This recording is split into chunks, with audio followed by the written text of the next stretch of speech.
Welcome to Low Key PD. In this video, we're going to explore how to add text boxes to Google Jamboard frames.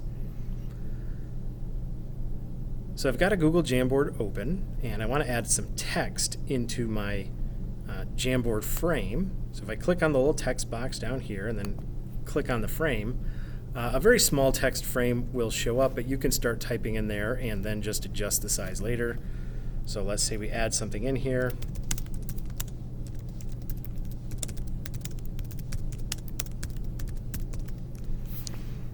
And maybe I just want it to be one continuous string all across. Maybe I want it to be 2 lines.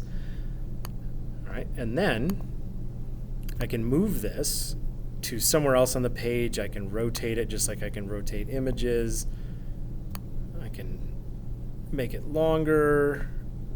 I can resize it, and now the text is huge. And then, of course, I can edit it, duplicate it, delete it, or if there's other objects on the page, I can change the order and move something behind it or move this behind some other object.